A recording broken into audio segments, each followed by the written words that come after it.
Have you ever been through something and you don't know what just happened, but you know it was important to go through? This is that journey for me.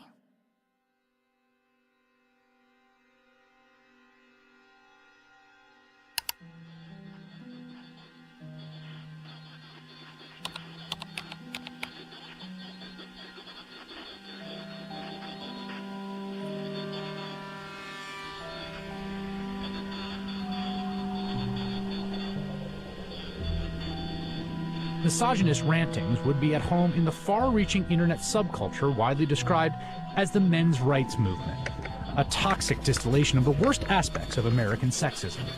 It's a universe of message boards where men get together to express their hatred towards women. I thought men's have all the advantages in the world these days. That's utter nonsense. Men are routinely ground up in a family court system that is misandrist and biased against them. They are the majority of the homeless. They are the majority of suicides. They are the majority of the drug addicted. They are the majority of the unemployed. They are the majority of school dropouts. They are a majority of those in prison. How do we know that they're not the cause of these problems? There's a reason that women live longer, Mark. Let me tell you. It is because we are stronger and we are happier at the end of the day than most men. And that is factual, and you know it. And when men are married to women who scream like you, they just want to die sooner. When you have women...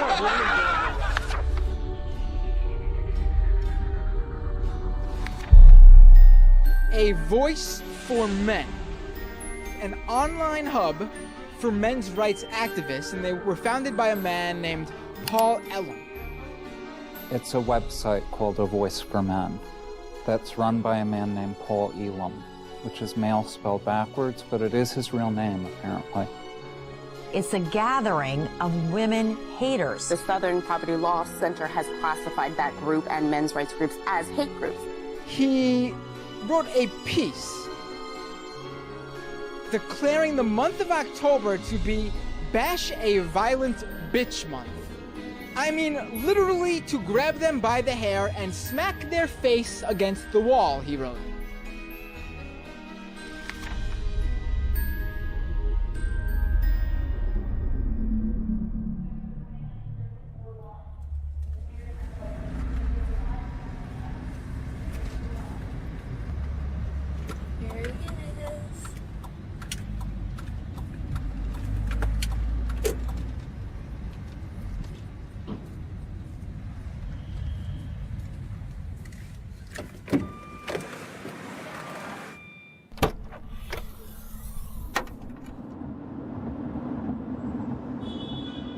You may be wondering why I'm sitting in a car with notorious men's rights activist Paul Elam. That's a valid question, and to answer it, I need to start at the beginning of how I became a feminist. I was a quiet kid preferring to observe from afar. My mom put me in theater classes when I was 8 years old to break me out of my shell, and I loved it. So much, to the point that I decided to move to Hollywood when I was 18 years old to become an actress. What I wasn't prepared for was to be pigeonholed as the blonde who always died. Billy?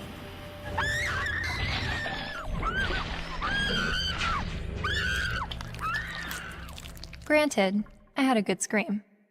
But the characters I played weren't alone in feeling objectified. I was commonly harassed on the streets, hit on by married producers, told by photographers to come back when I lost 15 pounds and got a boob job, and a plethora of other uncomfortable experiences, all while still being a teenager. I started to realize my role in the world seemed a little too similar to the unfortunate roles I was auditioning for, and it was not how I saw myself or the person that I wanted to be. So, I quit acting and bought a video camera to tell the stories I wanted to tell. And now, I've been making documentary films since 2008 when I was 21 years old. Most of my work has been about women's issues and sexuality. I've covered a range of topics from the phenomenon of purity balls to reproductive rights, single motherhood, and LGBT rights. After releasing my film in 2012 about marriage equality, I was at a loss of what topic to explore next. And that's when two horrific stories broke the news. Two-star high school football players in Steubenville, Ohio, have been found guilty of raping a West Virginia teenager. The video shows the former Steubenville student callously joking about the incident. That's like rape. It is rape. Bro, they raped her. You know, you do it? Bro. They raped her. This is the funniest thing I've ever seen. Outrage across India as a 23-year-old woman, the victim of one of the most horrific rapes India has ever heard of. A 90-minute horror for a 23-year-old medicine student on this bus. Gang raped and beaten. Her friend assaulted and thrown out of the bus. Every day, every woman is facing violence on the street. I started to research this rape culture.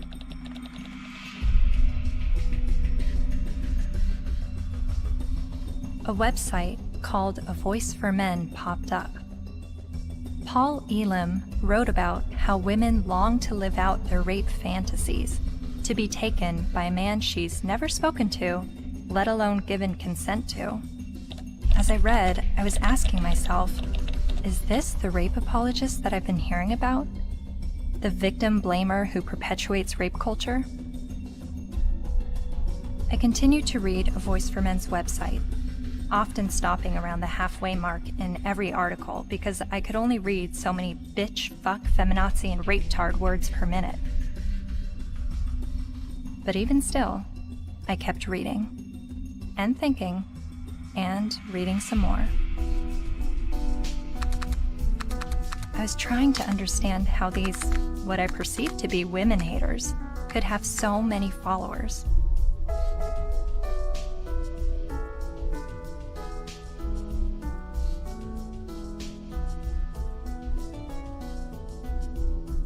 So, I decided to meet these MRAs. The ones leading the movement, and some of their followers too.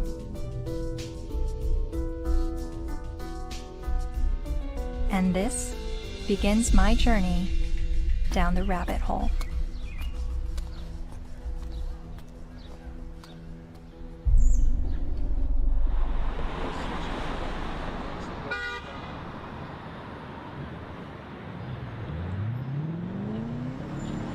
This, ladies and gentlemen, is an historic moment. Never before has there been a gathering of this magnitude to support men's and boys' issues.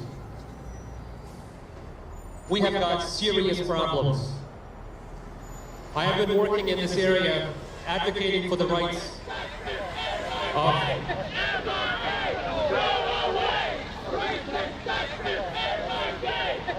and here we go. What you'll hear is that we hate women.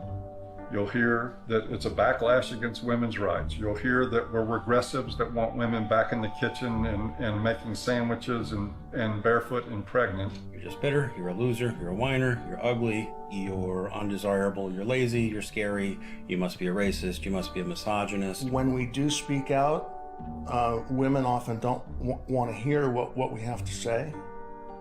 And so then we're called names, we're called whiners. And this is the way people who don't want men to talk about issues try to shut us up. We all know that you guys are a fascist, Nazi friend group of white supremacists. No other way to openly organize other than calling yourselves a men's rights group. We're somehow disempowered because we're white men. Maybe it's just because you're pathetic. We're here to fight how misogynistic assholes think they have the right to oppress women. White men are starting to feel misplaced because women are sharing space.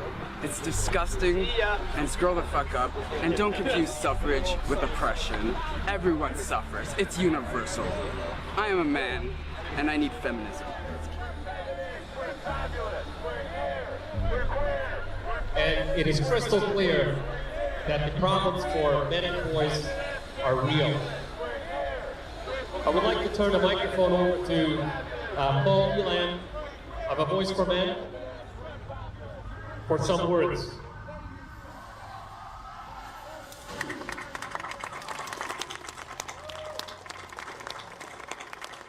This is a historic day. I've never seen a gathering like this out of concern for the general state of affairs for men and boys in this culture. And as Trying to articulate the entire platform of the men's rights movement is kind of like trying to understand a snowdrift one snowflake at a time. It's a very, very complicated matter. Just consider this, that 93% of workplace fatalities are men. 4 of 5 suicides are men. Men are dropping out of higher education at very alarming rates. We're down to 38% now of college students are men, and it's dropping rapidly. Male suicide, male abuse, male unemployment, male homelessness, male failure in education, male health issues. We've got the paternity fraud issue, the wrongful paternity issue, a false allegation issue. Men are sentenced to 63% more prison time for the same crime as women. They're less likely to see a doctor. They're less likely to have health insurance. The family court system truly is biased against men. I mean, there's just no question about it. It's really the pro-choice for women only movement, because men, they're denying men any kind of choice once a child is conceived. Her body, her choice, right? Think about men. His body, his choice, not so much. Because the U.S. government does not want to send you to die. It would rather send me to die. Young men that are failing to launch, they're staying in their homes of origin far past the time that we would normally expect them to individuate and move out and go live their lives. We have video game addiction, we have pornography addiction, we have the abuse of young boys with drugs like Ritalin to manage their behavior. Almost all victims of autism spectrum disorders are boys. Boys are most likely to be homeless, most likely to get cancer, most likely to die young and of every major cause, most likely to be arrested, prosecuted, imprisoned, and even executed while being completely innocent. It doesn't matter what their race is, it doesn't matter what their ethnicity is, it doesn't matter what their religious or non-religious views are. It doesn't matter if they're gay or straight. Men and boys are in crisis, and they need your help and they need your support, because they are human beings too. And you will not shame me or anybody here into silence about it anymore. But if you start to talk about those issues and address them in terms of how they affect men and boys as a group, people get hostile about it. The idea is that men have all the rights, they've always had the power. But if that's true, why can't men talk about their problems? And that's what really got me interested in this to begin with. Shortly after I began filming men's rights activists, I realized my own views were being challenged.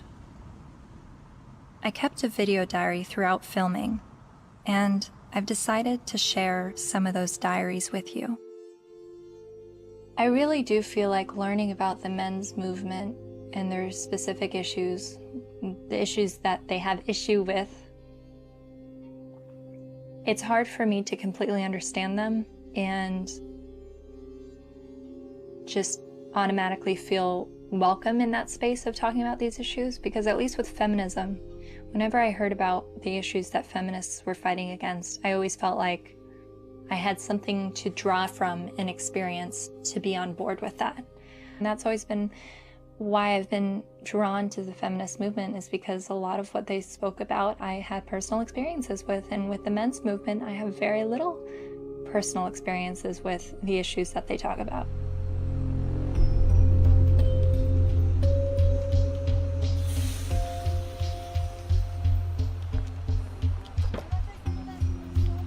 A cab driver who was driving a cab 70 hours a week was not saying, I am earning this money to have power over my wife.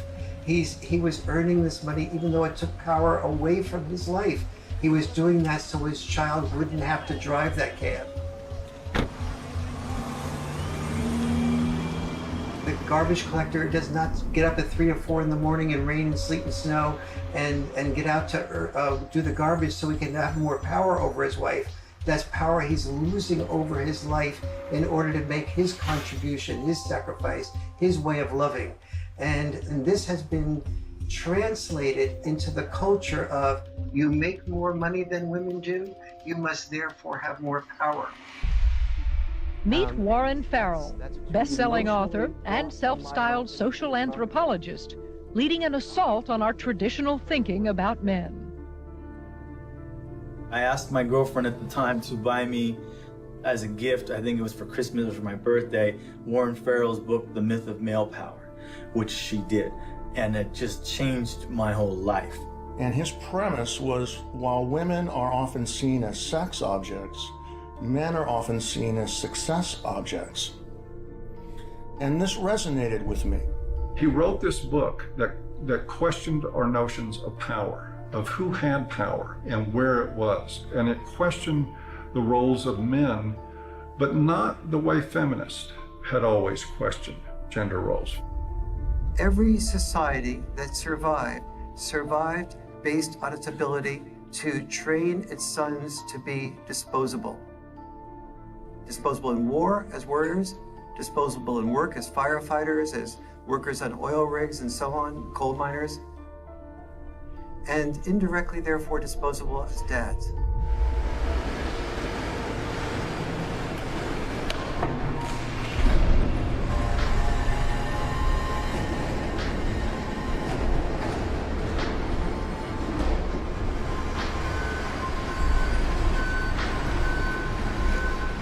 What happens in men's life when they're raised that they're worthless unless they're a provider, that they must work, even if they have to take on extremely dangerous work, they must get this done, or they're useless as men? That is very, very powerful stuff. See, feminism did see accurately that we value male work more than we value female work. But there's also the issue that we value female life more than we value male life.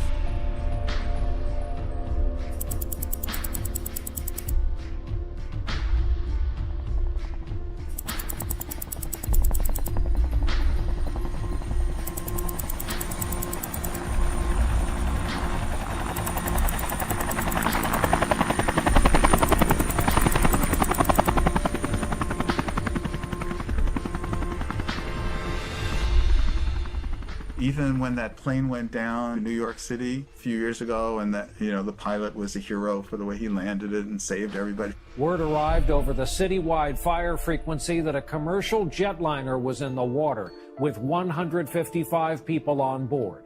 Then, over the next few minutes, the doors opened, life vests were inflated, and women and children first, everyone got off that plane. They saved all the women first. That's still, when I went on a cruise, there's still women into the lifeboats first, because you're a man, so you should be able to swim halfway across the ocean, but because you're a man, you're expendable. We have to look at not just the glass ceilings, but also the glass cellars. And Paul, I think as you were saying, we have to look at men just not only as human doings, but also as human beings. When you survive because somebody else is willing to die, like in war, then that you are immune to the pain of the people who are dying because you have an investment in their being willing to die. You say, I will build a statue, I will remember you in a history book. But if you look at that from another perspective, that building of the statue or remembering you in a history book is a bribe to be willing to die so that I can live. But both sexes, in the area where they are rejected, tend to turn what rejects them into an object. So the area where men... I'm watching this lecture that Warren Farrell's giving in the 90s.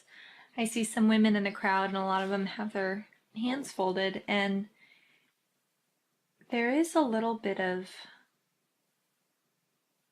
uncomfortableness by being a woman in a crowd of people while the speaker's talking about how men are oppressed and women have it so great. It kind of puts you on the defensive as a woman. And understanding that I feel that way makes me wonder, are men having their arms crossed, listening to a feminist speaker talk about how men have all the power and women are oppressed? Are men feeling like, what are you talking about? I don't have power and we have it pretty shitty on this side of the grass too?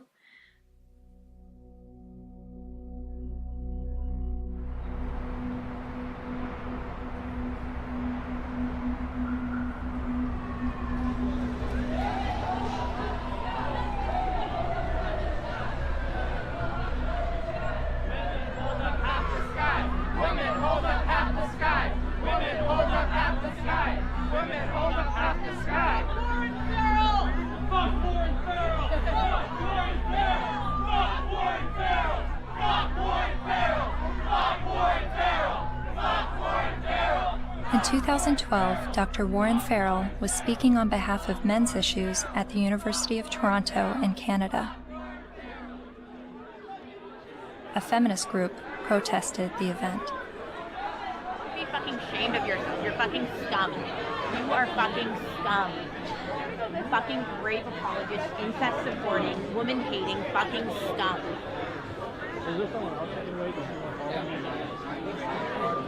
Fucking scum. Yeah, just another. I just want to listen to someone else's opinion. I'm not even on a side here. I just listen to as many people as I can. You know what though? Why would you pay money to fucking support a fucking rape apologist if you weren't fucking one? I never heard him say anything that was. Well, it's fucking scum. Who do you serve? Who do you protect? Who do you serve? Who do you serve? You're fucking scum. Fuck you. Raise your side of me.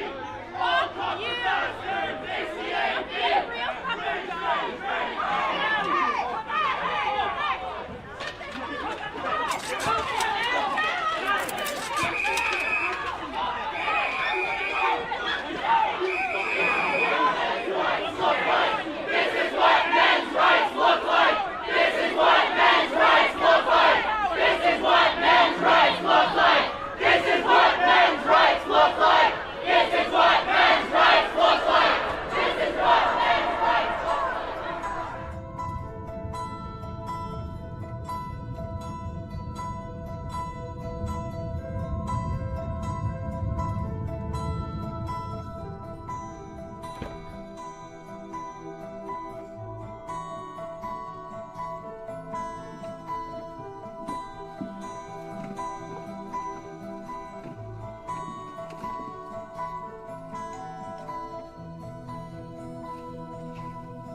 Hi, how are you? I'm Cassie. You're Cassie. Oh, for some reason I thought you were a male, which I'm just delighted that you're a female. Well, thank you. Very glad to meet you. Yeah, Come on in. Thank you. Thank you.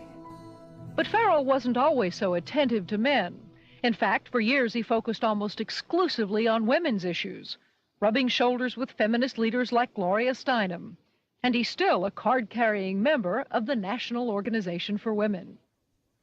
I believe that women cannot hear what men do not say. And he's got a lot to say to both men and women in his provocative new book, The Myth of Male Power. I was making a very significant amount of money speaking around the world on behalf of women's issues alone. I went through a period of forming men's groups. And then when I listened to them, I thought, well, gee, this will be really helpful to present to audiences so that they can understand not only women's side, but men's side too, because I was released totally in the feminist camp. And immediately I saw my standing ovations drop. I started hearing that there was people saying, don't invite him there, to speak with us. And pretty soon I had, very few college and university speaking engagements. How did you originally get involved with feminism? Where did that all begin? I was doing my doctorate in political science at NYU in the late 60s, and the women's movement surfaced.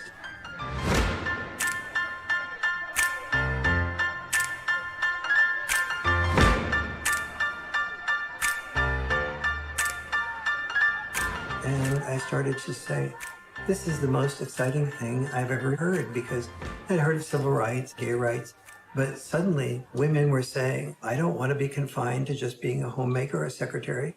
And so it's like, why shouldn't women be encouraged to do everything they possibly can do? And at that point in time, I saw a lot of women marrying men that they weren't completely in love with, but the man earned a fair amount. And so I thought, that's just a form of prostitution extended over a lifetime. How depressed that must make a woman. And it's not going to be good for a man either. He never knows whether he's loved for who he is or loved for what he has. And he's afraid to give up producing because he's afraid to lose love. And so women who were successful to me appeared to be women who would free men from having to be all, wrapped up in just being the only breadwinner and supporting 1, 2, 3, 4, 5 people, which, it's one thing to support yourself. When you're supporting 5 people, you don't have the freedom to question your boss because you're supporting 5 people. The first issue of feminism was to say, just because I'm a woman, maybe I don't want to spend my life raising children. Don't force me into that role against my will. So they looked at men and said, well, you're not forced to raise children. You don't have any issue. But for men, the traditional sex role was not raising children. For us, the traditional sex role was to be a provider, a protector, and to initiate relationships. Each of us has traditional sex roles. Don't force us to carry out those traditional sex roles. We have the same rules set up for men that they've always lived by, that you need to protect and provide at any cost. But we've changed everything where it concerns women. They now have access to everything men have always had access to education, to work, to whatever they want to do. But they're not the ones driving the semis. And they're not the ones in the coal mines. You don't hear the National Organization for Women complaining that there is just not enough female ditch diggers. It is still men carrying the lion's share for what it takes to operate and maintain this society. And it is still the expectation that if somebody's going to go down with the ship, it's going to be men.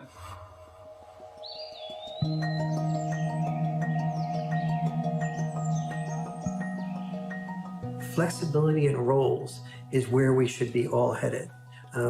Any men's rights activist that I would support the portions of the women's movement that is encouraging women to have more flexibility in roles.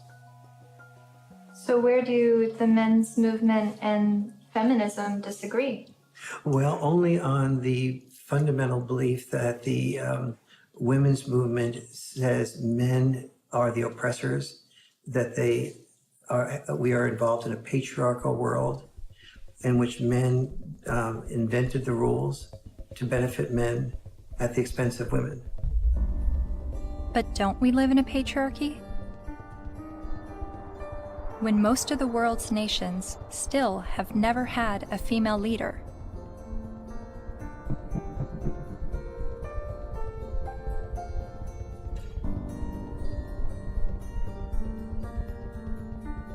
And less than 5% of CEOs of Fortune 500 companies are women. You have to look at this in a larger perspective. Patriarchy is the result of gender roles and not the vice versa. Traditionally, women's power and responsibility has been in the reproductive sphere, while men's power and responsibility was in the productive sphere. You have to reproduce to continue the species, and you have to produce to feed people so that they can reproduce. So, it's like they work together.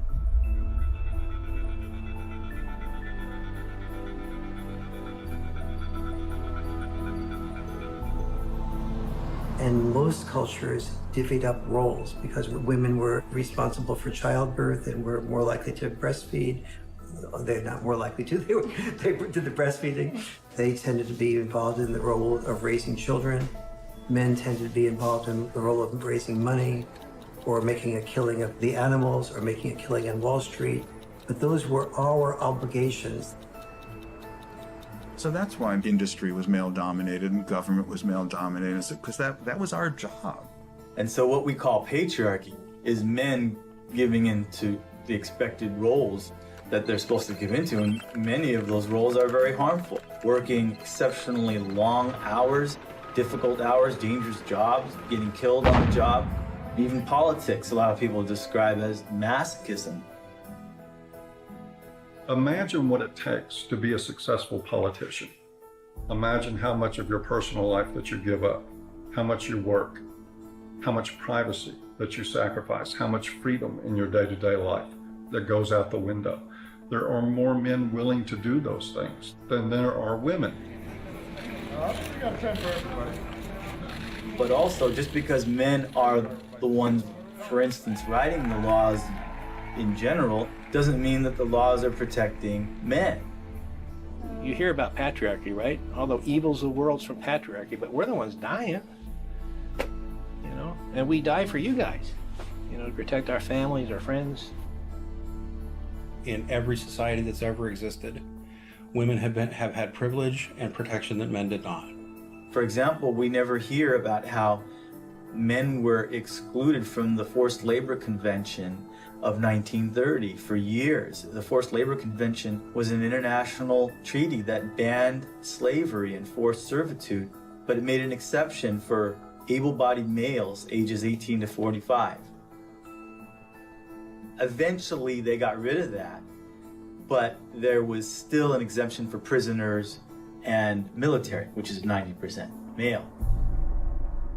Stop pretending that you're oppressed and men are your oppressors. It's a lie, and it's a hurtful lie, and it's a hateful lie, and it's wrong.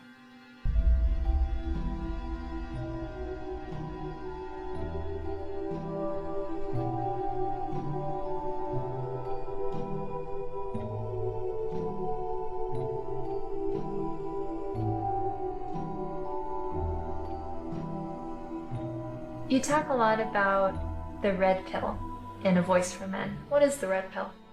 Oh, it's sort of a cultural slogan. It comes from the movie The Matrix, where the character Neo is given the choice between a red pill and a blue pill. You take the red pill, you stay in Wonderland, and I show you how deep the rabbit hole goes. And if he swallows the red pill, the scales will be peeled back from his eyes. He will see everything that he hasn't been able to see. And if he takes the blue pill, he'll just go back to sleep and live in his sort of unaware, semi-comatose state forever and probably be a lot happier. It's a pretty apt analogy. So what is the blue pill in this world? Well, the blue pill is the paradigm that most people live by, that men have all the power, that they've always had all the power, that domestic violence is a problem that's committed by men against women only, that sexual assaults are only committed by men against women, that women don't make the same money for the same work as men. Teach men not to rape. Only men can stop rape. Men commit domestic violence. We need to stop violence against women instead of just stopping violence. That is feminist training. The MRAs say that we live in a blue pill world where women are victims, men are perpetrators, and it's all a lie.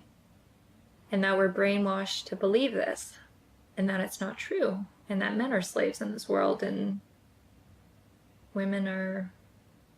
I don't think women are necessarily the puppet masters, but I think they're saying that women have the easy way out, and men are, they're given medals and statues and written in the history books to justify them dying and being slaves to work or being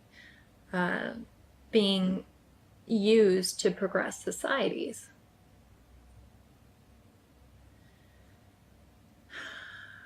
And I've believed for so long that I'm at a disadvantage for being a woman, and that I have to work harder than everyone else, and I have more to overcome, and I have more to prove just because of my gender.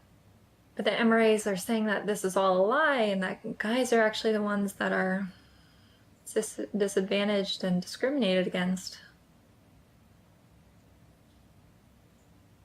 And actually, the more I learn from him, the more I think thank God I wasn't born a guy.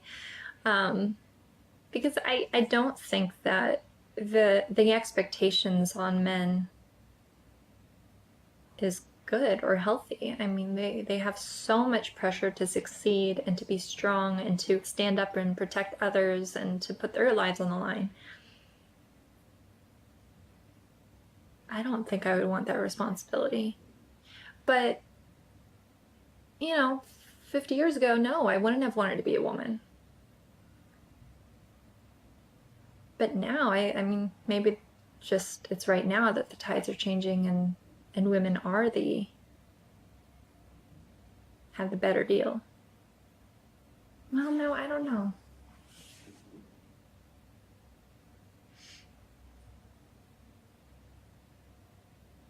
And then sometimes I think the MRAs are just duping me and giving such a strong pitch about what they believe in to convince me of something that's actually just some out there theory that men are discriminated against and women have the advantage. Yes, this is Cassie J. It's regarding a documentary about the men's rights movement, and we're looking for feminist voices now to speak in the documentary.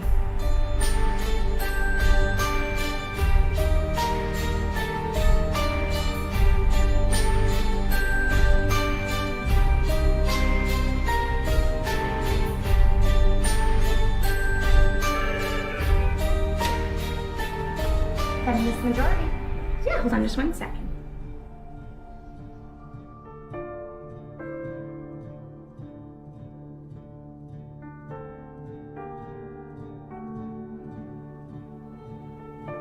So I realized, okay, I need to bring some feminists into the mix to make Good. sure that we have that side Good. spoken for. I was researching rape culture, and so that's how I stumbled across a website called voiceformen.com. So some of the people that we've already interviewed on the MRA side is Paul Elam with A Voice for Men. Yeah. Are you familiar with him? Oh, I'm familiar with them. I've never met them. Yeah. Obviously, they've spent a significant amount of time and energy denouncing me, so I figured I might as well have a look at what they say. Yeah, really, the men's rights movement is part of the backlash. The backlash? To feminism. The men's rights movement really got going as women began to make gains, and some men have felt threatened by the opportunities that have been opened up to women.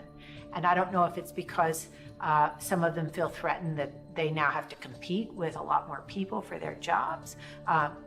They now can't get into the best schools if a woman or a girl has better grades. Think about it. Grandfather's generation probably had it pretty well, right? All of his needs, his shirts were ironed, all of that was always taken care of. Well, grow up. Realize the world has changed. And as much as the MRAs would like things to go back to the way they were, and use the argument that women have an advantage now, no person looking at the data can possibly say women have an advantage. We're just beginning to get a level playing field here. It's not tilted in our favor, I can tell you that. And they know it. They know it. But it's the constant distortion of the data. It's the spinning of a situation to make it look like women are somehow getting ahead, getting an advantage they don't deserve. It's part of the backlash. Political organizing comes from a feeling of victimization, which is why the men's rights movement makes that claim that men are the victims of discrimination. But it doesn't have much traction because, you look around and it's hard to see it. We don't have movements called, straight liberation. The question I would pose rhetorically is the men's rights movement really the gender version of the white nationalist movement? Because there are plenty of white people who say that they are the victims of reverse discrimination. So of course it's not going to have very much traction. You can't really organize the people who are superordinate.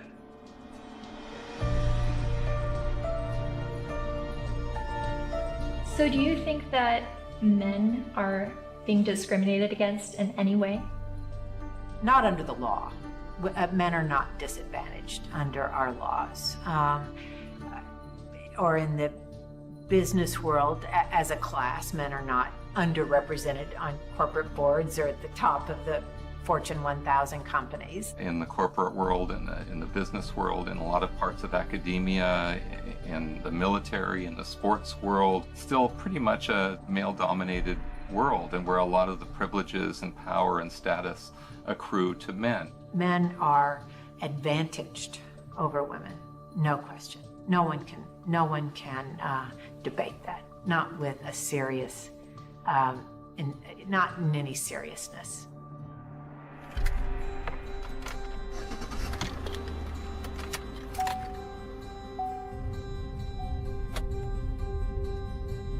I was a math major as an undergraduate, and one of the fundamental things about geometry is the distance from point A to point B equals the distance from point B to point A.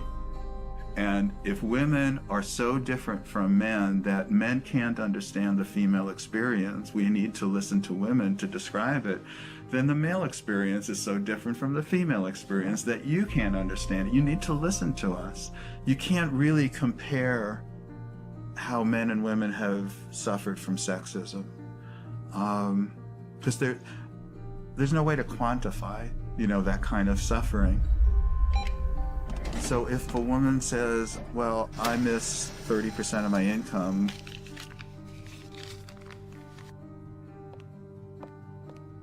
more than you miss 6 years of life, there's no way to quantify that. Or I've lost a job opportunity because I'm a woman. There's no way to say, well, I've suffered more than you because you've lost a kid because you're a man. We can't, but it's serious. It is serious. And at least if you're denied a job because you're a woman, at least you can go to another company and apply for a job, But you can't, when you lose your kid, like you can't say, well, okay, I'll get custody of that kid, I'll try for that one. It's a terrible thing that happens. There was a case, the Serpico case. You might be too young to know the movie Serpico with Al Pacino. It was about a New York City undercover cop. He gets shot at the end of the movie and retires from the police force. And he was a real man, Frank Serpico. A woman after the movie, after this was made, decided she wanted to become a single mother and tricked him into fathering a child. And the court accepted that because she told her friends she was going to trick him, and they testified, and the court said, yes, you were tricked into it, and still awarded her over 90% of his police pension. So everything that he goes through in this movie to including getting shot to earn his pension, she won by sleeping with him one night. My son's mom wanted to have children with me, and I had always refused, saying, you have this anger problem, you need to get counseling, I'm not going to consider having children with you until that's dealt with, because she would lose her temper almost every day and just use any weapon she could, and like a child's the perfect weapon. So I was really definite about that. But she also used to proofread my articles for me. And I wrote an article for Playboy about Serpico. And when she read that, she told her friend she's going to trick me into fathering the child. She doesn't need my permission. And so that's how my son was conceived. Then she said, if you want to see your son, you have to stay in a relationship with me. But if you break up with me, I know all the things that a woman can do to a man. She read all my articles. She saw my talk shows. She said, I know all the things a woman can do to a man, and I'll do them to you. So that's what I had to deal with. Like everything that I had been raising awareness about for the previous 17 years, then she combined into one thing for me to live through. It's really ironic. For the first 5 to 7 years, I guess, we would see each other 4 times a day for exchanges. On average, every single day, I had to deal with some scene. A scene meaning she would just not show up, or she would hold the kid out and then pull him back and hold him out and pull him and just kind of play with me, or she'd let me have the kid and then she'd stand in front of the car so I couldn't move. You stay in Mommy Town tomorrow. You stay in Mommy Town for a couple of days, 2 days, and then you come back to Daddyville. Another time I saw her hold him by the shoulders and say, Daddy is a bad man. Daddy is a very bad man. And so he had to go through this long custody battle, and the decisions that they would make, you would just go, wow, there couldn't be any explanation. You know, either they're absolute idiots or it's biased. There's just no other explanation for it. One other thing, his mom is obese and wanted him to be obese for various reasons. One thing is so he would identify more with her side of the family than mine, because we're all thin. Another was so that he would enjoy being with her more, because when he was at my house, he had to get activity, you know, and eat well-balanced meals and get his sleep and stuff. And at her house, they would bake brownies and stay up late and just watch TV. And so where would you, if you're a little kid, you know, where would you enjoy being more? But he self-reported to the mediator how upset he was about being obese, that the worst thing in school was when kids called him fatty, and how he cried. And his physician said that he's really concerned medically. And then what I did, he was at an age where he would imitate things that I would do. You know, I gave him a broken shaver, so when I shaved, he would pretend to shave. And what I did was I started weighing myself every morning and writing down my weight, the date and the weight. And I taught him how to read a scale. So he kept his own records. So I had 6 months worth of statistics to show consistently that every time he was with his mom for a few days, he'd come back weighing 3 or 4 pounds more, and then he'd lose it while he was with me. So they had, you know, that how much he was upset about the problem. They had his physician being upset about the problem, and they had the proof of where the problem lay. So the judge's decision was that father should no longer be allowed to weigh the child. Problem solved. After 14 years, my body gave out. I got sicker than I've ever been. I realized I'm going to die. That's not going to do anybody good. I've got to give up the fight. And so I gave up custody. And so I don't see my son anymore. He hasn't been in my house since. So I did lose him. Just like a dream.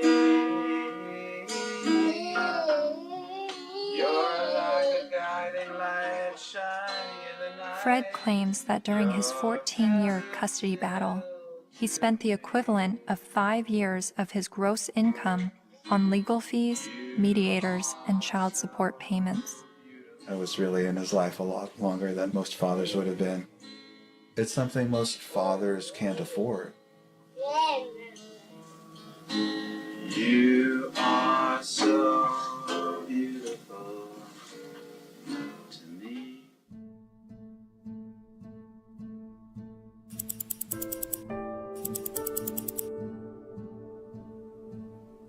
We generally know that fathers don't get as good a deal in family court, and we don't really complain about it until it happens to us. And even then, a lot of men don't. Many men's rights activists come into being men's rights activists as a result of getting a divorce, wanting to be equally involved with the children, and realizing that women have the right to children and men have to fight for children. When your family courts run on the supposition that mothers are more fit to be custodial parents and that fathers are more fit to provide a check every month and to become what we like to call Uncle Daddy, where they visit their children. To me, that's one of the greatest obscenities in the world, the idea of visiting your own children, where you get to see them for 2 hours on Wednesday night, and you get to have them for X amount of hours every other weekend, and you have no say in how they're brought up.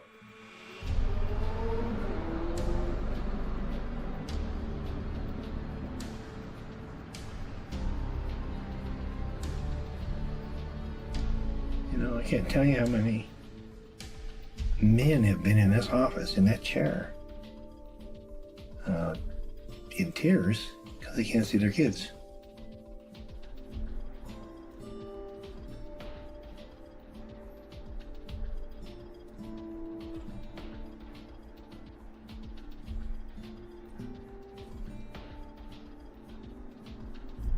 some of this stuff ends up in horrific consequences. Like this gentleman here, it's his little son. They found him dead. Not the son, but the young man. In the desert with a bullet in his head. Day before the family court, where it became known that he was going to get to see his little guy even less. And of course, he'd been falsely accused one time after another.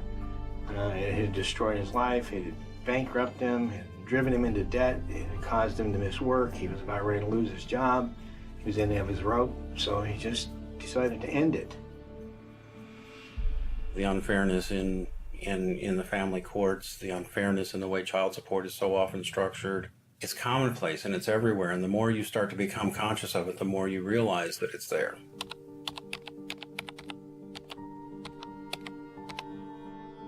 I started to research some fathers' rights issues and came across some harrowing stories. Like this man in South Carolina who found out his only daughter was adopted away by the mother without his knowledge or consent. His daughter was with an adoptive family in California, so he began his fight to get his daughter back. Adoption is for children without families, not children with a willing and capable family. And this man in Colorado who lost his daughter when the mother left the state to give birth in Utah where he wouldn't have legal rights to his child. He fought for 4 years in court and finally won visitation rights. Only visitation. I can't explain the emotion, the happiness. There's this hard fight and what this means to me. And then there's this heartbreaking story.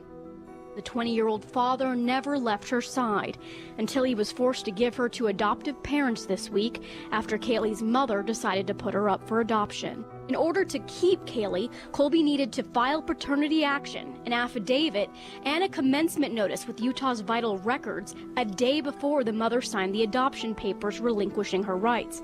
But in Colby's case, the mother only gave him a few hours' notice of what she was going to do. I would like her back.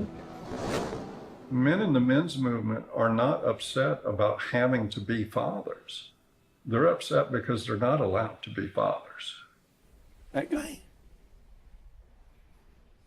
blows his head out, blows his brains out. It's a family court? And people don't think there's something wrong with that?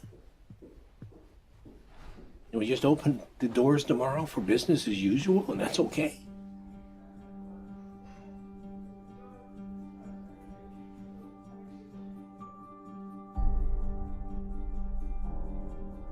I've always thought of feminism as being the fight for gender equality. And yet, I've never heard about fathers' rights and the injustices going on in family court. Why is this? I decided to ask gender studies professor Michael Mesner. Well, I'll just say I don't think it's, I don't think that a lot of their assumptions are correct to start with. There's no doubt that there have been some men who get just screwed by court decisions and custody cases. But I think when you look at the broader patterns, it's still the case that in intact heterosexual families with kids, women are still doing the vast majority of the housework and childcare, and there's a lot of sort of father absence, lack of participation by fathers. Some of whom I think then after divorce happens, end up suddenly wanting equality, as fathers when they haven't really been participating equally as fathers before. So to me, it always kind of swings back to the feminist perspective of how we need to push for full equality across the board, including before divorces. If we have that, then we might expect more symmetry after divorces happening. The more I researched fathers' rights, the more I realized how deep this rabbit hole goes. Not only in the amount of issues, but also in the vast array of perspectives on these issues. I decided to create a flowchart of what I thought fathers' options might be following a surprise pregnancy. I then put a green line for the paths that I thought would be good turnouts for the father, and I put red lines for the paths that seemed to not be good for the father. Then I created a flowchart for women's options, and did the same with green and red lines. And as I stepped back, I saw all the red lines for the women's options if she does not want the child. But something dawned on me. Of every path the biological father could go down, he's at the mercy of the woman's sole discretion. Although women have very difficult choices to make, she at least has the choice. But for biological fathers, they have no say over their parental destiny.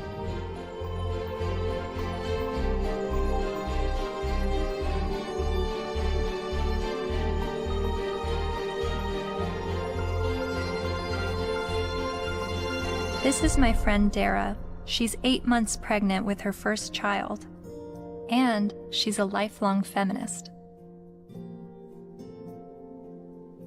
It seems from MRIs, from what I've read, that women seem to have more reproductive rights than men do. I don't know what to say, like, we carry children, they're never gonna carry children, it's just a different thing. So I guess, as much as possible, take the steps to prevent yourself being in that situation.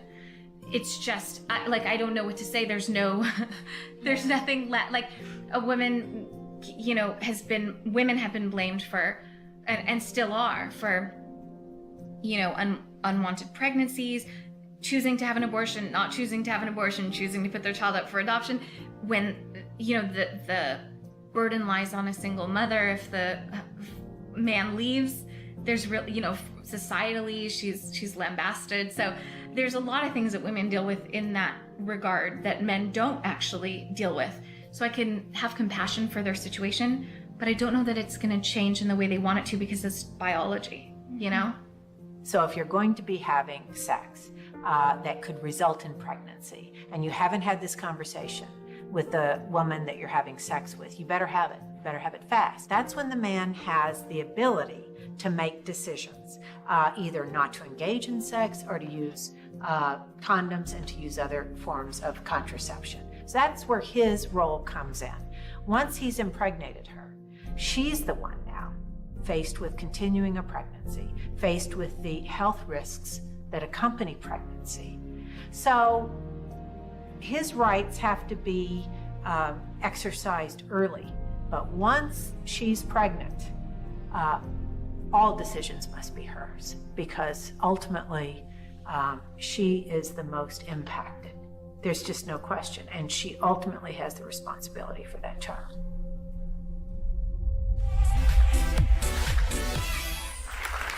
So before we were married, he promised me we would have 2 kids, and now he doesn't want any more. My friends think I should trick him and stop taking my birth control.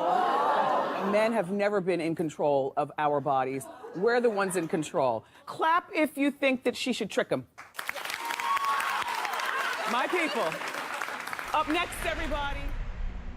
So it sounds like men's reproductive rights are limited to the choice of whether or not to have sex and the choice of whether or not to use protection. But what if he's tricked into fatherhood? Or what if he's not even the father? What does paternity fraud look like? It's ugly. It's extraordinarily ugly. And we have to distinguish between paternity fraud and wrongful paternity. What's the difference? Wrongful paternity can be innocent. Okay, we went to a party. I had sex with 6 guys. I think it was when I was hanging out the window I got pregnant, but I wasn't sure. But, you know, if anybody knows that guy's name, would you please have him call me? And then she names one of the other guys, and he didn't have sex with her. It wasn't malicious. It wasn't intentional. She wasn't trying to harm anybody. She was just trying to figure out who it was. Wrongful paternity. More often, and less facetiously, okay, I'm married, I had an affair. Obviously here, there's all sorts of problems because there are more victims than the person who's named as dear old dad, who may be the wrong one. There's everybody involved in the family, like a situation in Texas where the family had 5 little towhead kids, all guys, all little blondos. And all of a sudden, one day, one of the little blondo kids gets in trouble, has to go to the hospital. They can't get a hold of mom. They get a hold of dad. Dad rushes to the hospital. Needs to give blood. Whoops. Can't do it. Wrong blood. What? All the kids look alike. Turns out it was the guy down the street. You've heard of this case? No, it's a real case. So what happens to this family? Can you fathom what happens to this family? How do you think the kids feel when they find out their old dad isn't their old dad and it's the guy down the street? How do you think dad feels? That these 5 little boys that he still loves dearly, when he finds out they're not his bio children, but he still can't tear away because he loves them. He's devoted himself to these. How do you think it feels? I mean, it's horrific. Horrific. That's not wrongful, that's deliberate. So that's paternity fraud. That's paternity fraud. She knew who the father was and lied about it. Paul was right when he said, trying to understand the men's rights movement is like trying to understand a snowdrift, one snowflake at a time. There are unique fathers' rights issues that vary between unmarried, married, and divorced dads. But there are also men's rights issues for non-biological fathers. Like this man who is facing jail time for failure to pay child support for a child that DNA tests prove isn't his. Carnell Alexander still owes more than $30,000 to the state for a child that's not his because the mom wrote his name down because she needed to name someone in order to get welfare benefits. And I had to put him down as the father. That was the only way I can get the system. I'm almost homeless. I'm almost in jail. I'm out of work. My money is being threatened to be taken. He says the law needs to be changed, so when this happens, as it often does, other men don't become dad by default.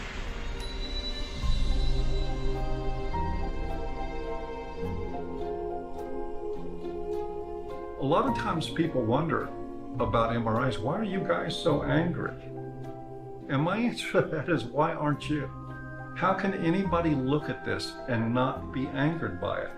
And the only answer to that I've ever been able to come up with is that people aren't angry because they don't see men as human beings.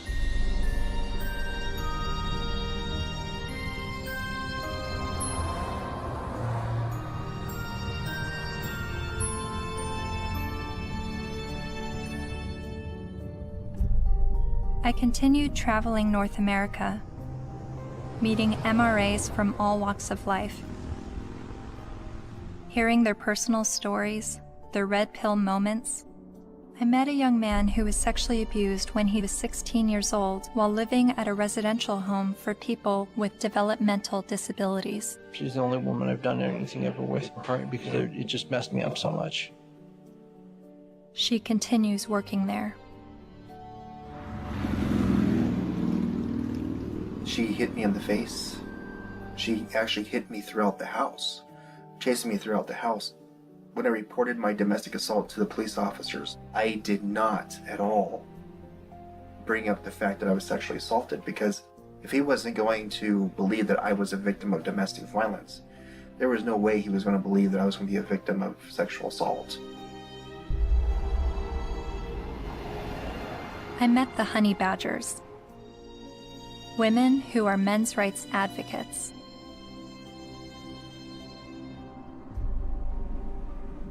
And then there was a 15-year-old boy, there was a 35-year-old woman, and then later on she came out of jail and she was able to collect child support from this boy that she raped. Yeah. After getting out of jail. So there's lack of fairness for men in the court systems. When police officers would show up to domestic violence case, there was often men were just taken away without asking what even happened. It's just presumed that men are the criminals. I was assaulted several times, and I never got any help. I went to the police still bleeding a couple of times.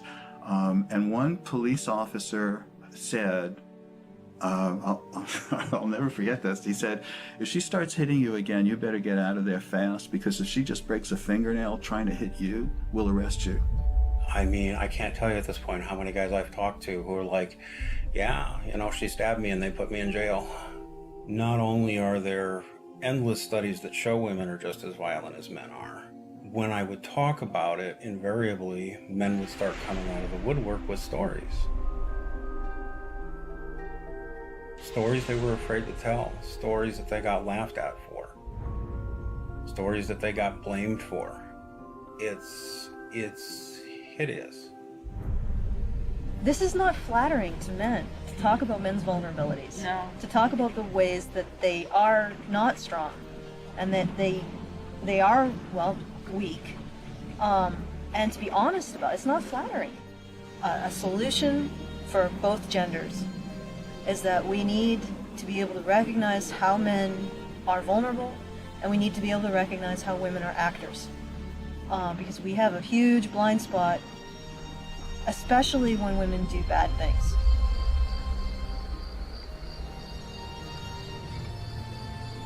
My best friend that I grew up with since kindergarten was being physically abused by his wife, who he'd been married to for 20 years. She'll break glass and throw it at him, punch him. I've seen it just happen spontaneously, and it was frequent. And he's bigger than her, but he didn't want to hit her. And he didn't want the children, they had 3 minor children, he didn't want them seeing this at all. So he would usually just go outside, because there would be glass breaking or things being smashed or yelling, and he knew that the neighbors might think it's him. So he would go outside so the neighbors can see what's happening. Eventually I said, look, you need professional help, and so does she, and maybe the kids do too. So I called a bunch of domestic violence shelters. I just looked around online and I called, but every place that I called said, we don't help men. We don't help male men at all. And I started becoming curious about why that was, because I learned that these were state-funded shelters. And I know that men pay at least half of the taxes that fund these shelters if they're state-funded, and I just was wondering why. So basically, there was no place to take him, and it just continued. The problem just kept going.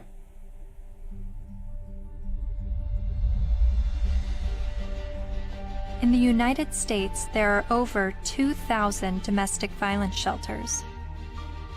All of them serve female victims, and nearly all of them turn away male victims. In fact, as of 2016, there's only a single domestic violence shelter for men. My initial reaction was that there needed to be thousands more women's shelters because that many more women are being battered. But as it turns out, 1 in 3 women and 1 in 4 men will be victims of physical violence by an intimate partner in their lifetime. Sure, there's a slight majority of female victims, but how can that excuse denying men help? Couldn't this be considered gender discrimination?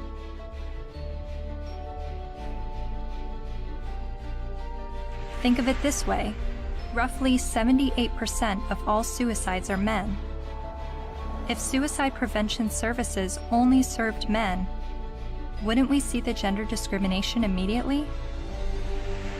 If there are over 2,000 women's shelters that turn away men, and only 1 shelter for men, obviously the resources don't match the need.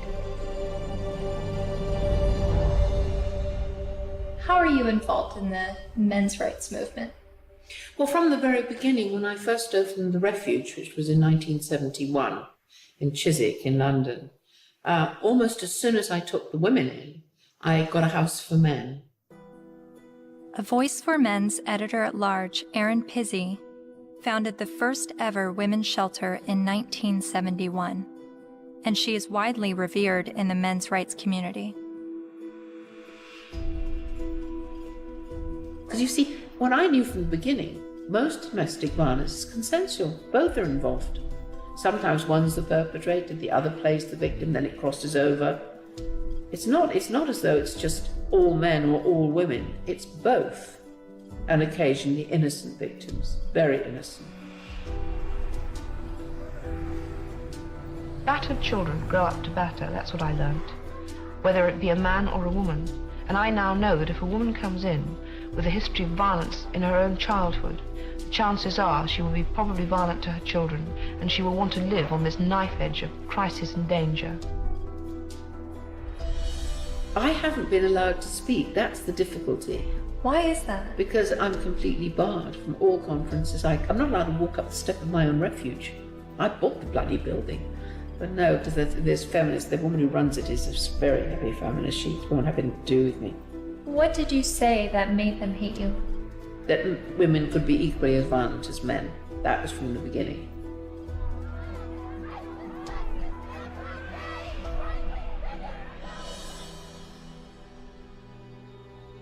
Erin Pizzey says that 62 of the first 100 women to enter her refuge were just as violent as the men they left, and violent towards their children. But there's levels of violence, isn't there? I do not affect that I'm violent. Well, I'm violent.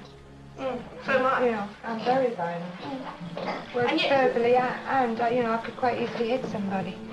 You know, very, very easily. And I've had an argument. But the feminists I've met have an entirely different take on domestic violence.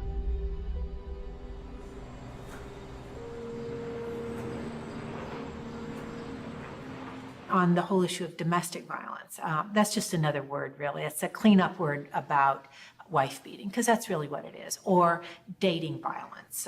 And it's not girls that are beating up on boys, it's boys that are beating up on girls and using violence to intimidate and to control. And we have very few what's called domestic violence shelters, which are places that women can leave their home with their children and get a new start, get out of the violence. But there are not nearly enough of them. We need more funding and more resources, because it is a tremendous disadvantage for women and girls.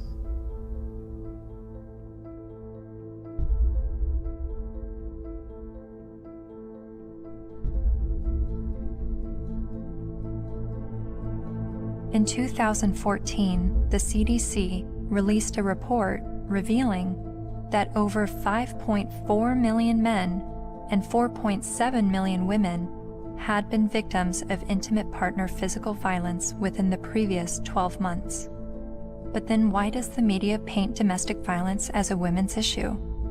The World Health Organization says 1 in 3 women are abused by their partner. 1 in 3 American women experiences domestic violence or stalking at some point in her life. And when it was addressed as a men's issue, the speaker's point was that it's a men's issue because men are the problem. I'm going to share with you a paradigm-shifting perspective on the issues of gender violence. I don't see these as women's issues that some good men help out with. In fact, I'm going to argue that these are men's issues. Why is domestic violence still a big problem in the United States and all over the world? What's going on? Why do so many men abuse physically, emotionally, and verbally and other ways the women and girls and the men and boys that they claim to love? What's going on with men? Let's grant every single empirical case as being true. Yes, it is true. Let's just say, it is not true, but let's just assume that there is gender symmetry in domestic violence, that women hit men as much as men hit women. If I were to say that, I would say, and therefore we need boatloads more funding for domestic violence to develop shelters and adequate interventions, because there's this hidden epidemic of men who are being beaten up by women. Or I could say, as the men's rights movement do, therefore we shouldn't have these shelters and we shouldn't fund them because the women are all lying. Well, it seems to me that if you really believe in gender symmetry, it's not that you want to, you're not questioning the number of women. You're just saying the number of men in society. You would want to join with women who are anti-violence to say, we have a real problem here. You know, it's not even a gender problem. It's a problem of women hitting men and men hitting women. We've got to get boatloads more funding. Let's work together. That seems the logical response to this. But instead they're saying it's like a zero-sum game. If we fund the women, then we're going to ignore the men. Well, we're not going to ignore the women because we all agree that the levels are as high as we say. But it does sound like a zero-sum game when only women are receiving services in domestic violence situations. And of all the men's rights activists I've met, none of them question the number of female victims, but they are calling attention to the high number of male victims that are being dismissed. So why aren't men's rights activists and feminists working together?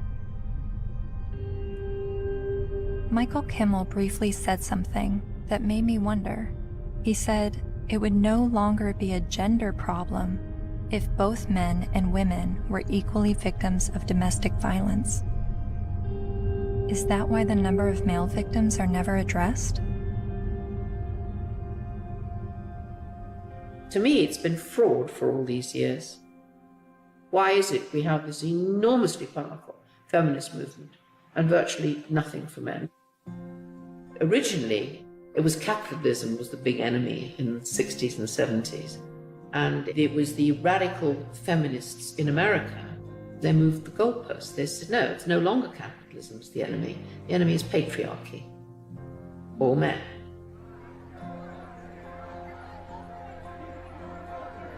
And that's how the women's movement began. And it was enormously successful. The new mood in the refuges was going to be that no men could work in refuges and can't today. They can't sit on the boards. And boys over 9 or possibly 12 can't go into refuges, or you call them shelters. Their mothers have to make other arrangements for them, which I find shocking. And it ring-fenced money. I think that that particular time when the feminist movement were desperate for funding because they'd run out of publicity, and they were desperate for funding, and they needed a just cause. And unfortunately, it fell into their laps. It's an enormous industry. I mean, violence against women, they get something like, well, it's $1 billion and over a year. And an awful lot of that goes on really supposedly rehabilitating men, but essentially punishing them with something that's called the Duluth model. Duluth Power and Control Wheel. You guys know about that? No. I'll give you a copy. In 1977, I think, a bunch of crazy women up in Duluth, Minnesota figured out they had the solution to domestic violence, and it was all about patriarchy and all about men. And it's the Duluth Power and Control Wheel. Because men are all about power and control. Of course, not you ladies. You guys, you don't control anything. You have no power. You're just sweet and innocent little things. Okay. So when this power and control wheel is divided up in all these things, you know, about who does this and who does that and blah, blah, blah. Of course, it's all men.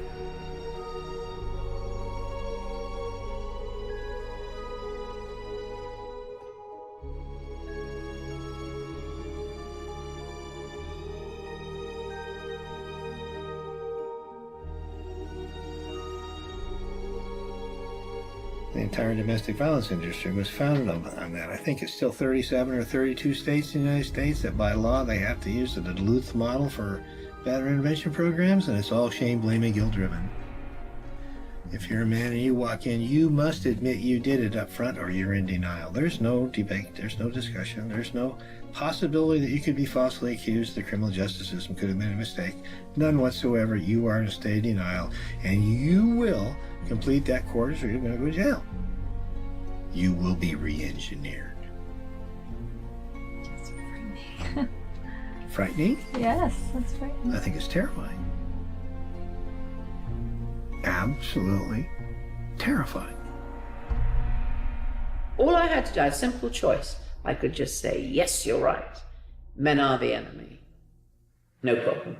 But I couldn't. I absolutely couldn't.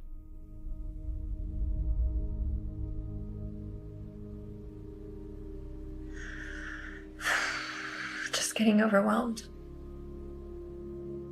Because I don't know where I'm headed with what I believe and what is right and what is wrong and who is wrong and who is right, and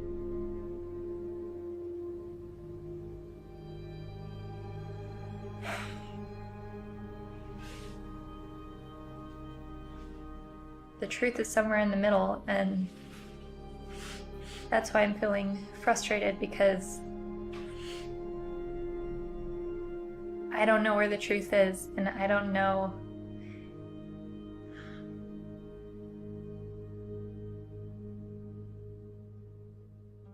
When I decided to make a film on the men's rights movement, I never anticipated questioning my feminist views.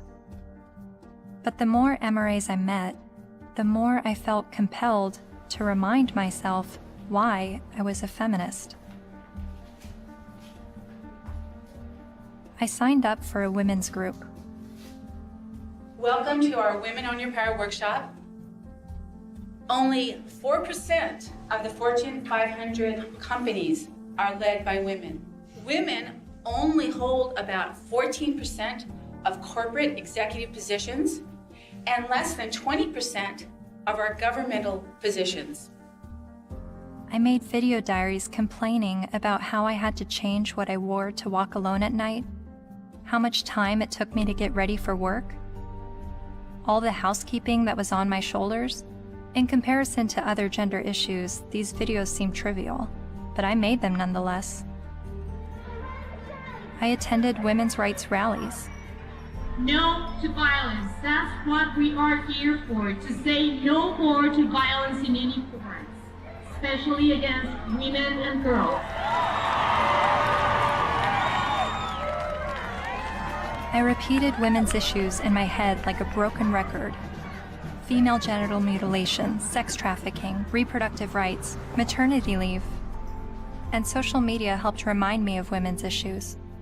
We have fought for everybody else's equal rights. It's our time to have wage equality once and for all, and equal rights for women in the United States of America. We are struggling for a uniting word, but the good news is that we have a uniting movement. It is called He for She.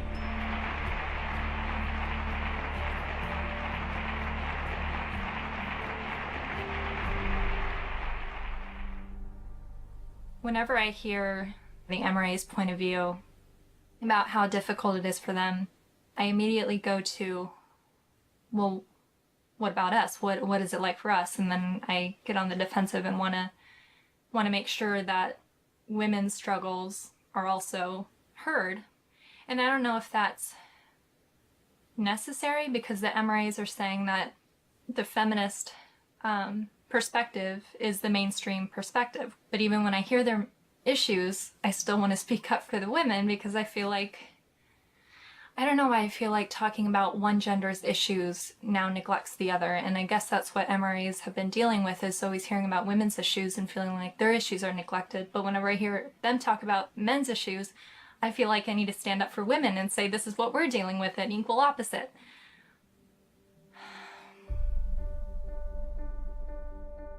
I met with men's rights activist Karen Strawn late one night in a noisy bar. She became well known for her YouTube videos talking about male disposability and other men's rights issues. And she's a honey badger. Part of what I do and what I research and what I think about is the reason psychologically why feminism seems to be such a comfortable, warm blanket emotionally for so many people, men and women alike. And it's so comfortable that it will make them not see things that are right in front of their face. Look at Boko Haram. Hundreds of young girls, fast asleep in their beds, are awakened by the sound of gunfire. Armed attackers have stormed their boarding school and set fire to dozens of buildings. Nearly 300 of them are dragged from their dorm, loaded onto trucks, and carried away deep into the forest. From New York to London rallied yesterday demanding that the terrorist group Boko Haram bring back our girls. It just gets to the core of you, This unconscionable act was committed by a terrorist group determined to keep these girls from getting an education. And what happened in Nigeria was not an isolated incident. It is a story we see every day as girls around the world risk their lives to pursue their ambitions. I mean, you must have heard about that, right? That's being spun as a fundamentalist Islamic group that is so determined to be misogynistic and oppress girls that they want to deny girls an education. But they are not against girls being educated. They're against anybody getting a Western, secular, or Christian education. The initial attacks, and there were several of them, there were over 100 men killed and 1 woman killed. And the victims were described as people, right, or villagers. And in the previous attacks on the schools, they actually let the girls go. They separated out the boys and girls, and they let the girls go, and they told them, go home, get married, renounce your sins, and live a righteous life under Allah, right? And then they burned the boys alive. There was literally no outrage, right? It was barely reported on.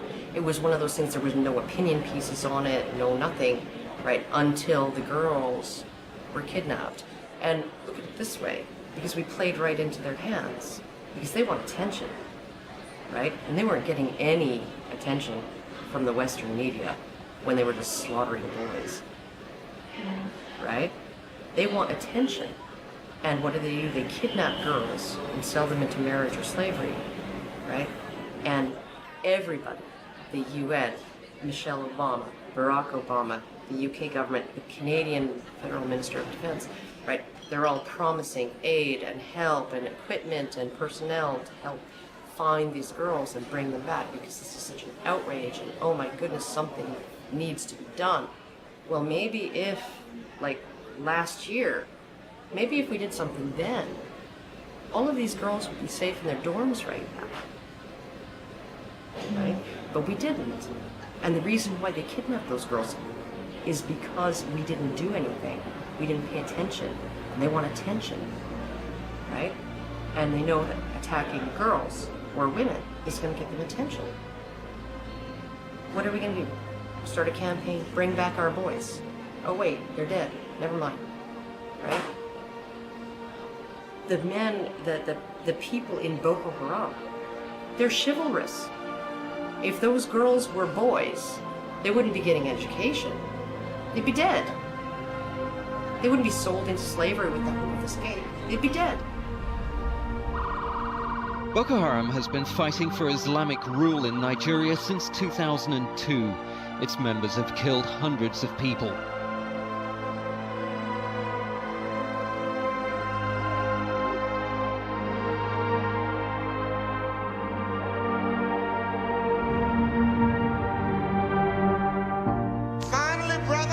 At least 69 dead, although some reports put the number at about 150 and scores more injured.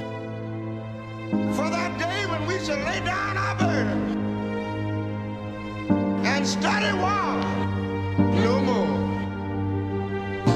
Finally, brethren, after a while, the battle will be over. For that day when we shall lay down our burden and study war no more. Finally, brethren, after a while, the battle will be over. For that day when we shall lay down our burden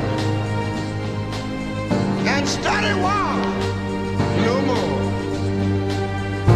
Finally, brethren, after a while, the battle will be over. For that day when we shall lay down our burden and study war no more. Finally, brethren, after a while, the battle will be over.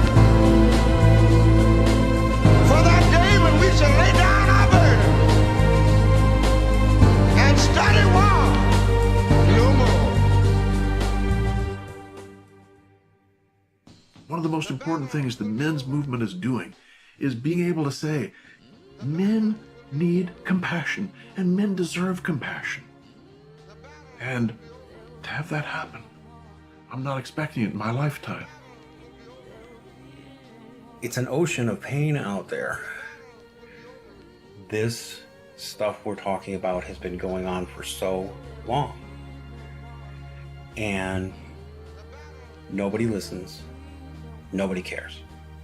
It's one thing when you look at what happens to women and you feel normal, healthy outrage about it, and that should happen. But when you can look at what's happening in our courts to men, in our medical establishment to men, in our schools to men, and yet we remain so cerebral about all of it. Yes, well, that is certainly something to consider.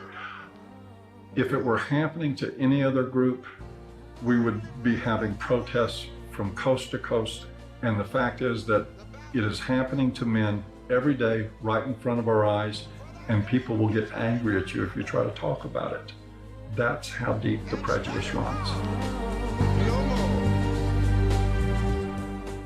But there have been protests, not with the intention of shining light on men's issues, but rather with the goal of silencing any discussion of men's issues.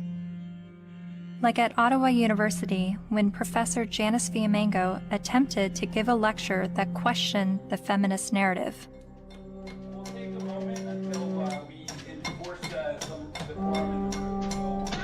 So you think this is a victory? Yeah, why are you so frightened of hearing an opinion different from your own?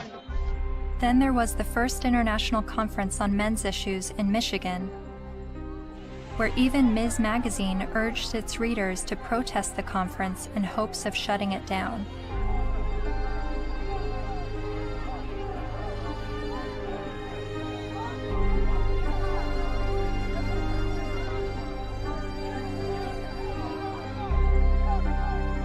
But perhaps the most well-known protest of a pro-men's rights event happened in April 2013 at the University of Toronto, when the Canadian Association for Equality hosted a discussion titled From Misogyny and Misandry to Intersexual Dialogue. About in my 20s, when I went to Columbia to study art history, and that was in '68, and that was the height of the epidemic. And so suddenly I was confronted with the direct possibility of being drafted for Columbia. And I discussed that with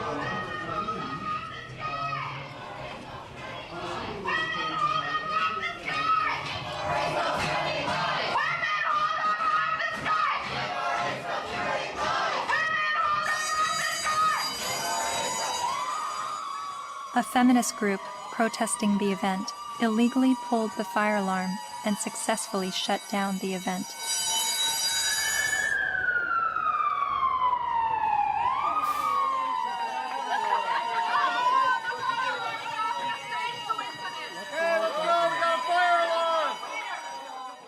Once outside the lecture hall, feminist protesters and men's rights activists got to speak face to face. So, number one, shut the fuck up for a second. Feminists do not want you to lose custody of your children. The assumption that women are naturally better caregivers is part of patriarchy. Feminists do not like commercials in which bumbling dads mess up the laundry and competent wives have to bustle in and fix it. The assumption that women... This is a list of the things that we're working towards. Now, if you would shut the fuck up for the 50th billionth time, These are things we agree on, actually. these are things that we're agreeing on. And these are things that you've actually all got skewed fucking views on. You think that feminists are trying to take away your fucking rights, but as a matter of fact, what we're trying to do is we're actually trying to work on the same things that you're working on, but except the fact that you're just too busy hating women. You can't fucking see that we're trying to work on those same situations. Are you conflating feminism, which is an ideology, with women, which is a demographic of societies? Okay, Mr. Derailing for Dummies. Okay. You're still a hate An group. ideology. Yes. I Okay. also hate a lot of other isms. So you admit, though, this is- racism, like, sexism. Oh, bullshit, bullshit, fascism. I hate a lot bullshit. of You hate sexism, but you're an MRA. Okay, no, point taken. We win. You obviously haven't Sorry. read our literature. Okay. You don't actually work on anything. You're not creating any change in the fucking world. Your website, your fucking website's a hate website against feminists. You're not actually creating any change. Feminists do not want you to have to make alimony payments. Alimony is set up to combat the fact that women have been historically expected to prioritize domestic duties over professional goals, thus minimizing their earning potential if their traditional marriages end. The assumption... I'm reading, fuckface. I'm trying to I'm letting everybody else hear it, okay? It's not just for you, Mr. Entitled. The assumption that wives should... Why do you think the men's rights movement is at odds with feminism? What has created that clash and that war between each other? Well, one, feminism has spent the last 50 years demonizing men, which is sort of one of the problems. Feminist scholars have characterized men as inherently violent, inherently bad, inherently predatory, inherently oppressive. They have postulated that masculinity is a disease. Feminists aren't the only problem. The problems didn't start with feminism. So when I start criticizing feminism, I want you to know you're just part of the problem. They're just part of the problem. You calling men oppressors and women oppressed demonizes men, and I believe diminishes women at the same time. It's a way of telling men to shut up. It's a way of telling men that their experiences don't matter. You tell a man he's privileged, therefore anything he's gone through or anything he has to say doesn't matter. His lived experiences don't matter because he's privileged. So, how old were you when you started calling yourself a feminist? Or how many years ago? It was probably about 3 years ago, I guess you can say. I'm relatively new. Yeah, but I'm pretty loud, so violence only helps the oppressor, not the oppressed. A lot of MRAs say that feminism doesn't fight for the rights of men. What would you say to that? Cry me a river. Really, because feminism is a movement about the discrepancies when it comes to women's equality, because we're still not there yet, you know. So don't even start with that whole, oh, but you don't think about the men's issue.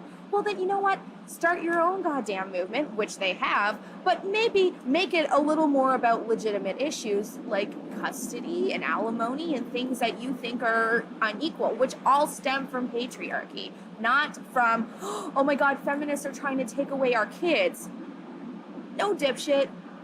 That's not what we're trying to do. We're not trying to do that. I mean, if they look at the root causes of why, for example, you know, women get custody more often than men do, women are supposed to be the mothers. They're supposed to be the natural born caregivers. So obviously, duh, you has a vagina, so obviously you're going to be able to take care of the kitties. That's really what it is. It all stems from sexism against women. It's just the oppression dialectic needs to go. It's so hard to convince people to look at men's rights activism and support it without first allowing them to at least escape the stranglehold that feminism has on their minds. I do believe it is dogma. It's zealotry. There are good people in the feminist movement. There are not good people in the radical feminist movement.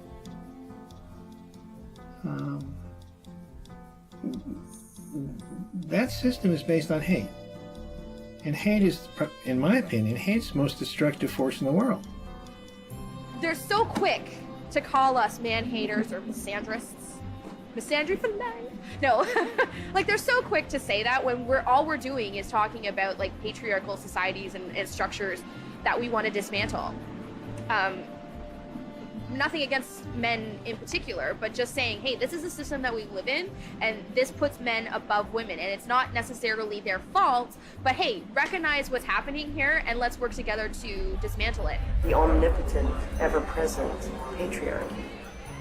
The invisible force that directs all of our lives, right? And causes all oppression and all suffering, right? Our devil. And the beautiful, wonderful force for justice, feminism, the way. It's the way. It sounds like religion. It sounds like religion. And oh my goodness, for a movement that's only about equality and isn't blaming of men. They name the force for evil after men and the force for justice after women. And this being a movement is very, very, very concerned about the implications of language. So concerned that if you call a firefighter a fireman, it will discourage little girls from aspiring to be firefighters. And sometimes discourage grown women from aspiring to be firefighters, right? By calling them firemen. But we can call the force for all oppression. We can call that essentially men, patriarchy, right? And we can call the force for good and justice women. And that kind of language, that has no implications. We're not blaming men. We just named everything bad after them. They're really angry, and they're angry at women, they're angry at feminist women, but yes, men have gotten a crappy deal. But it's not the fault of women or gay people. When feminism says that they have no part in any of this, I think they're not being honest about it. I don't blame feminism for all of it, but I think they've had a role in it. They've written laws that discriminate against men. They fought to protect those laws, particularly in domestic violence areas.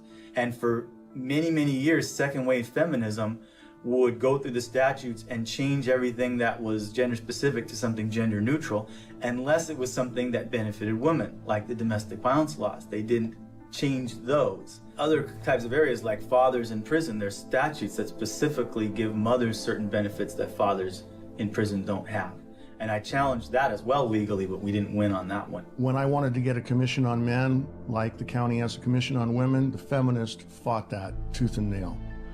When Prop 209 was before the California voters, which was to end affirmative action, every feminist organization opposed it. Every time men's rights groups try to pass joint custody legislation, feminist groups fight them. They fought us on paternity fraud. The biggest opposition that I have faced has been from the radical feminists that said, we don't want truth to be the standard, because if we did, they wouldn't oppose automatic DNA testing at birth. And in countries like France, they're saying, well, DNA should mean do not ask, because it's now illegal to even get a test, and if you get a test without the mother's permission, you will be criminally prosecuted. In Sweden, they tried to create a man tax. In India, the men's rights movement is trying to get the rape laws to include male victims, and the feminist groups apparently are fighting that. I'm not saying all feminists are this way, but I think the ones who are affecting public policy, who have the lobbying power, I think they are. If you just look at their actions, they don't want equality for women. They want special privileges for women and girls. And even though they know in a lot of areas men do not have equality, they are silent.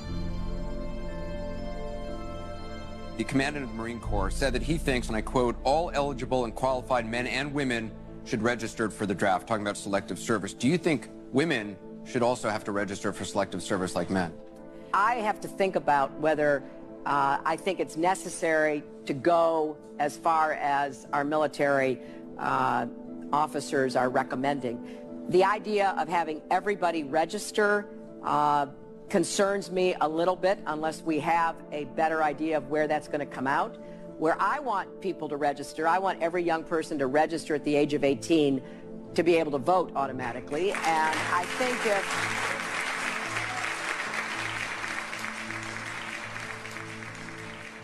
what's the motivation? People don't ask, what's the motivation? Do we need a men's rights movement? No, we need common sense. You know, but if there's going to be this women's movement, and this is the movement that's going to do all these things, then maybe we need a counterbalance. Something called a men's rights movement or a men's movement. And I hate to see either one of them. I think it's a shame. I think it's destructive.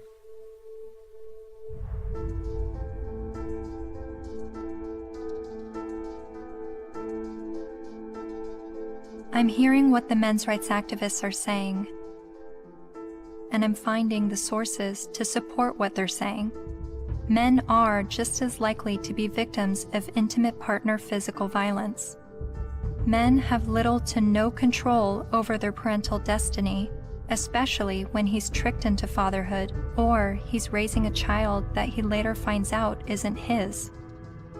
The sentencing disparity between men and women is 6 times larger than the sentencing disparity between blacks and whites. So while a black man may be sentenced to 10% more prison time for the same crime as a white man, a man is sentenced to over 60% more prison time than a woman arrested for the same crime. Boys are falling behind in education. They are enrolling at lower rates and earning less college degrees.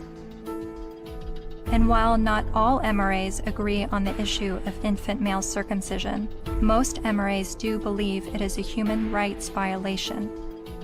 I spent months learning about infant male circumcision, but it only took me watching a 5-minute medical training video to convince me this is a barbaric practice that needs to stop. Okay, so first thing, make sure he's well restrained.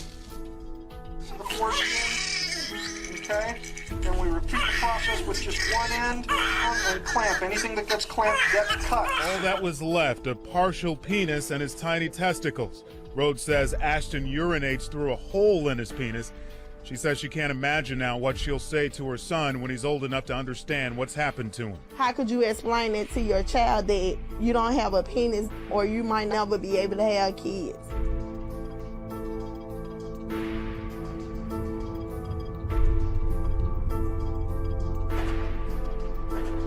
Yes, men are the majority of workplace deaths and injuries, war deaths, suicides.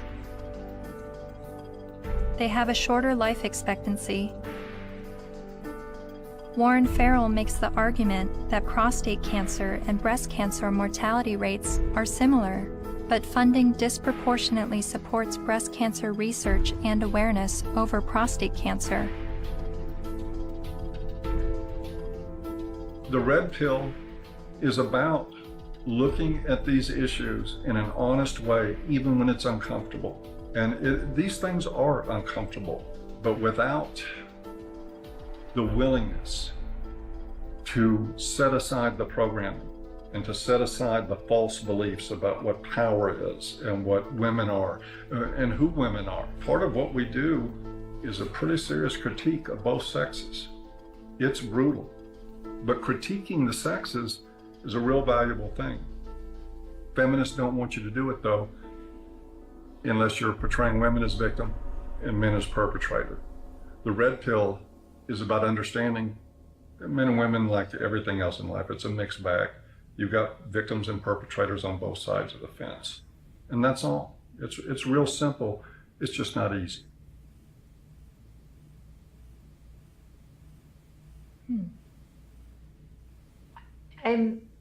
I think I agree with everything you said, but there's still some kind of unsettling doubt, and I don't know where that's coming from. I'm recognizing all of these very serious men's rights issues. But what I don't understand is how I could be agreeing with men's rights activists. Is this the same misogynist hate group I originally discovered online? The Southern Poverty Law Center has classified that group and men's rights groups as hate groups. I looked into what I was hearing from feminists and the mass media about the men's rights movement. I've read a lot and I've heard a lot that the men's rights movement has been labeled a hate group by the Southern Poverty Law Center. Is that correct? That's not quite true.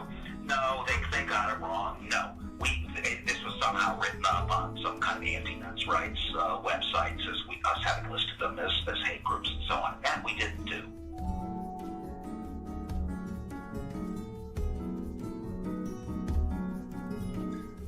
He wrote a piece declaring the month of October to be Bash a Violent Bitch Month. Jesus. I mean, literally to grab them by the hair and smack their face against the wall, he wrote. I then discovered that Paul Elam's famous Bash a Violent Bitch article was written in response to this article by Jezebel called, "Have You Ever Beat Up a Boyfriend? 'Cause, we have." The article cited a study that revealed 70% of non-reciprocated violence was perpetuated by women. The author then went on to say that she conducted an informal survey at the office, and the gist of her findings was that many women had physically assaulted their man, and it was interpreted as either being funny or he was asking for it. I couldn't help but see the hypocrisy in a major feminist website making light of abusing men, and MRAs stinging back only to have the media paint them as the abusers. Something else to think about. Arriving on campus, boys will also see the effects of women's studies programs, now usually termed gender studies programs. Make no mistake about it, however, they are still women's studies programs. I teach in the gender studies program at Wagner. There are about 900 such programs worldwide, and about 400 of them are in the States. By comparison to those 900 programs worldwide, there is one men's studies program. In 4 years, Center for Men and Masculinities is to be established at a state of New York university, the one in Stony Brook. It will be headed by Professor Michael Kimmel, a sociologist. Its advisors will include, probably among the advisors are funders as well, the actress and fitness expert Jane Fonda, Gloria Steinem, and Eve Ensler, the author of Vagina Monologues.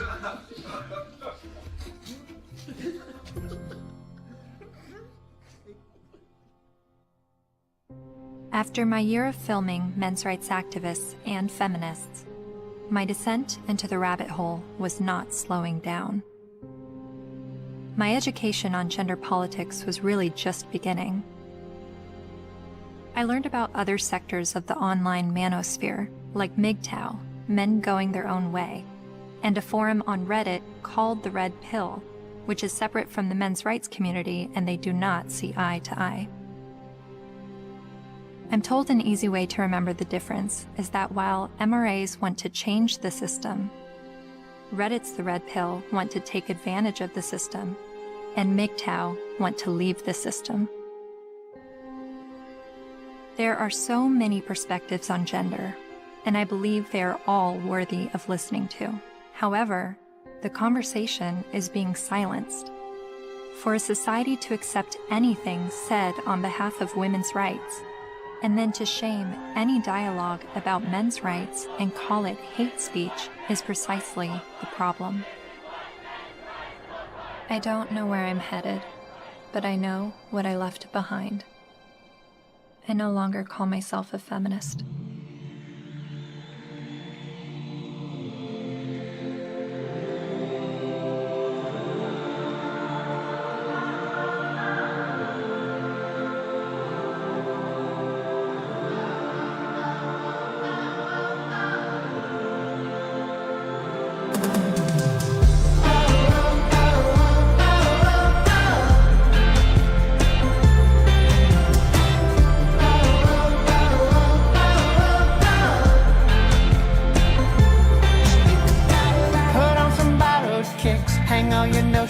Up. It's never what it is. Wisdom is asking what. There is another side, down where the rabbit lives. My world will blow your mind. Just have a look at it. Think about it.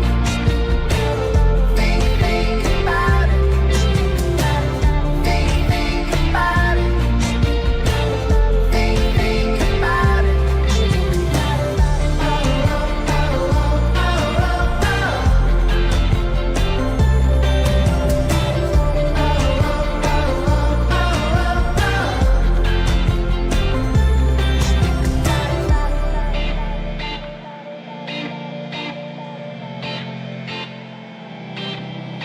Don't gotta change your mind, just try to open it.